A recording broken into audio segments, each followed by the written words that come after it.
మీనాక్షి పల్లవి దగ్గరకొచ్చి కన్నీళ్లు పెట్టుకుంటూ నేను నీ కన్న తల్లిని అని చెప్తూ ఉంటుంది. ఆ మాట వినగానే ఏంటి ఇదొక కొత్త నాటకమా అనేసి అక్కడున్న పల్లవి అడిగేసరికి, ఈ విషయంలో ఎవరైనా అబద్ధాలు చెప్తారా అమ్మా? నేను నిజంగా నీ కన్న తల్లిని. నన్ను నమ్ము తల్లి.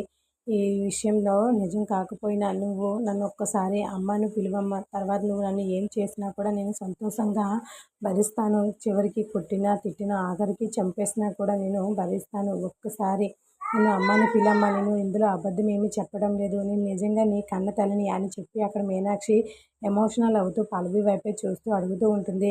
నా కన్న తల్లిని ఒక్కసారి అమ్మ అని పిలువమ్మ. నేను అటువంటి అమ్మ అని పిలిస్తే నేను చచ్చిపోయినా కూడా నేను బాధపడను అని చెప్పి పల్లవి ఒక్కసారి నన్ను అమ్మ అని పిలువు. ఇలాంటి విషయాల్లో ఎవరైనా అబద్ధం ఆడతారా?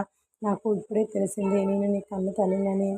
తర్వాత నువ్వేం చేసినా నేను కాదనను. ఒక్కసారి అమ్మని పిలువమ్మ అనేసి మీనాక్షి అయితే బతిమాలుతూ ఉంటుంది పల్లవిని అయితే. పల్లవి అయితే అలాగే మీనాక్షిని అయితే ఏడుస్తూ ఉన్న మీనాక్షిని అలాగే చూస్తూ ఉంటుంది.